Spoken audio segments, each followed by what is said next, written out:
Agora a gente olhar ainda para o julgamento de Jair Bolsonaro, porque as coisas continuam reverberando. E o que tá reverberando muito hoje são os posicionamentos do ministro Luiz Fux. Só que eu fui olhar para isso numa apuração por um outro lado, pelo lado humano. Porque estavam muito nessa coisa, né, de que tem um mal-estar entre o Fux e o Moraes. A direita já começou a utilizar a imagem de Fux, né, usando ele como bandeira. A esquerda usa muito a imagem do Xandão, do Alexandre de Moraes. Eu fui tentar entender, eu falei, será que ficou alguma animosidade? E o que me contaram?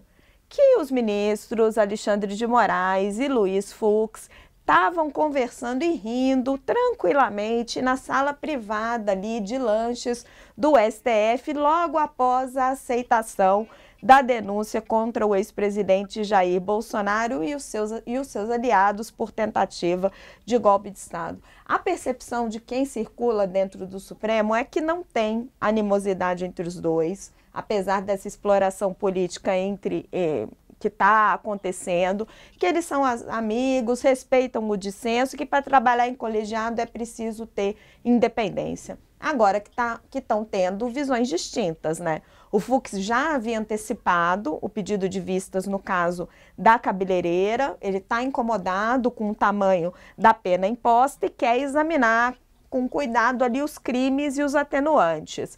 Já o ministro Alexandre de Moraes não está bravo com o Fux, ele está preocupado com a repercussão das posições dele e fez o seu contraponto no tribunal. Para o Moraes, a cabeleireira, ele ressaltou, estava no acampamento golpista, cruzou a linha de defesa da Polícia Militar e partiu para a quebradeira. E mais de 100 réus já foram condenados por ambos os crimes, inclusive com o voto de Fux. Abrir um precedente agora seria rever vários desses julgamentos. Então, a discordância entre os ministros hoje, pelo menos a gente já viu vários embates pessoais dentro do STF, né? Inclusive entre Gilmar e Barroso, mas entre o Fux e o Moraes hoje, o que me falaram é uma discordância muito mais ali de ponto de vista do que uma discordância pessoal. Só que vai ter repercussões, né? Essas visões do Fux vão ter repercussões. E é com isso que o Moraes está preocupado. O All News já vai voltar na TV e aí a gente já comenta esse assunto. O All News de volta do intervalo e a gente vai voltar falando do julgamento de Bolsonaro no Supremo, como eu já estava contando para quem nos acompanha direto no YouTube e agora para você que está na TV. Apesar desse clima que se criou, Alexandre de Moraes e Luiz Fux estavam conversando animadamente, rindo na sala de lanches ali do STF após o julgamento de Bolsonaro. Quem frequenta ali no Supremo diz que não ficou ali uma animosidade entre os dois, mas que eles têm divergências na forma de conduzir. Professor, eu queria ouvir primeiro a senhora. Divergência dentro do Supremo existe, às vezes isso parte até para uma coisa pessoal, no caso dos dois não. Agora a senhora acha que as divergências que o Fux coloca, elas vão ter implicações durante o julgamento? Como é que a senhora está avaliando? A gente pode ver como é que a vida dá voltas, né, Raquel? Porque o Fux foi indicado pela Dilma. E a gente pensar agora que a direita, de alguma forma, sem ter muito aonde se apegar, se apega no Fux, né, como se o Fux tivesse, enfim, digamos assim, tivesse antagonizando com Alexandre de Moraes, é bem inusitado, né? Mas dito isso, eu acho que não. Até porque o tipo de discordância, eu acho que são discordâncias realmente técnicas, né? Não são discordâncias, enfim, o Fux não acha que não minimiza a gravidade do que aconteceu no 8 de janeiro, do golpe, da tentativa de golpe, etc. Ele está falando sobre questões que são bem técnicas. E aí são duas, basicamente, né? A primeira tem a ver, né, de maneira mais ampla, não é especificamente o julgamento do golpe, mas o processo todo, como um todo. A questão das penas da Débora cabeleireira, que usou pichou de batom, a estátua. E a outra coisa é que, ao na perspectiva do Fux, o julgamento do golpe deveria se dar no plenário e não só na primeira turma. Então, essas são duas questões técnicas, e eu lembro de ter acompanhado também a fala do Fux nas sessões, e ele disse isso, que ele estava sendo coerente com a posição que ele tinha, que é uma posição técnica, né?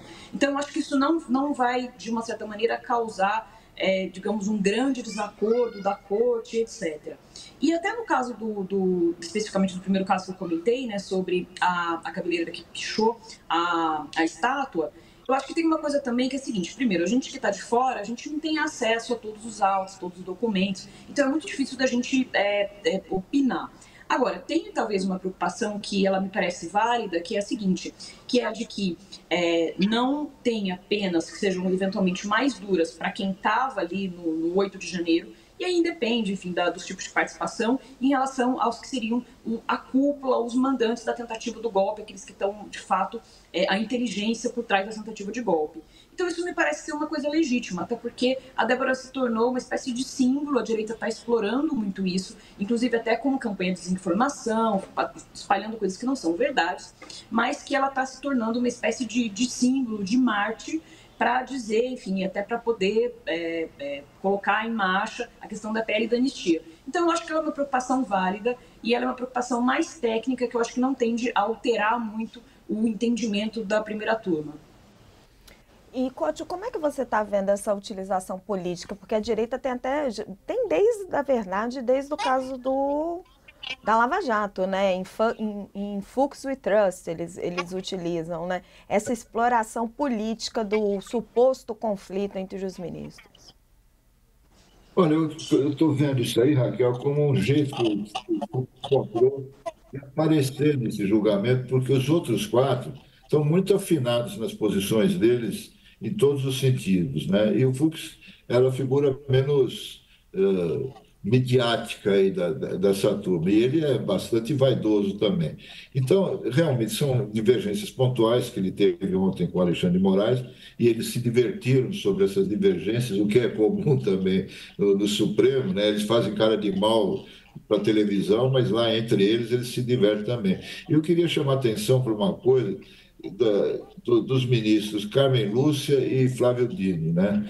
Apesar de ser um assunto seríssimo do Supremo está julgando, eles não perderam o bom humor, né? Nos votos deles, parece até coisa combinada, parece um jogral, né? Um fala um negócio e o outro completa e tal, que dá uma amenizada, né, durante o debate entre os ministros, né?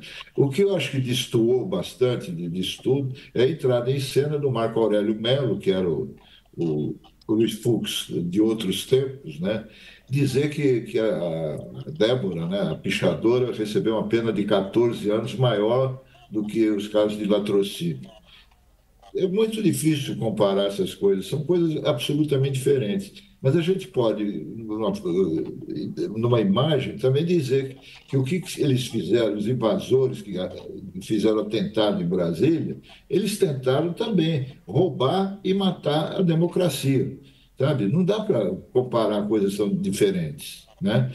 Então, nesse ponto, eu estou plenamente de acordo com o Alexandre de Moraes. O Fux está procurando um jeito de encontrar uma brecha ali e encontrou, né? Porque é a esperança, talvez uma das últimas esperanças das defesas do Bolsonaro e dos demais, é a atuação do Fux lá. Mas ele é um só, né? E eu não vejo como ele possa mudar o resultado do jogo. O Fux circula muito, Couto, tanto no meio empresarial quanto entre os advogados. E as reclamações em relação a esse caso estão muito fortes no meio empresarial. De alguma forma, a elite comprou muito esse discurso de que agora no Brasil se prende a 14 anos por pichar com um batom. E isso vem chegando no ouvido dele. E entre os advogados você tem um debate que ele é mais racional, na minha avaliação, que é da sobreposição de crimes. Tem muita gente que defende que, sim, ela é golpista, mas que tem dúvida se ela ela e todos os outros, deveriam ser condenados por tentativa de golpe e por derrubada do Estado Democrático de Direito. O que eles defendem é que houve a tentativa de golpe, não tem dúvida, mas a derrubada do Estado Democrático de Direito seria uma consequência. A avaliação do ministro Alexandre de Moraes é que é um debate superado, que o Barroso levantou essa questão lá atrás, foi voto vencido e muitos já foram condenados por esses dois crimes. Então, se você reabre o debate neste caso, você teria que rever a condenação de todos os outros. Só que esse caso se tornou um símbolo. O Hélio Gaspari até escreveu disso, né? Ele fez uma comparação com algumas penas da ditadura. Então, todo esse debate que está acontecendo no meio jurídico e no meio empresarial chega para o ministro. E aí, como ele é sensível a essas reflexões, ele coloca um pé no freio.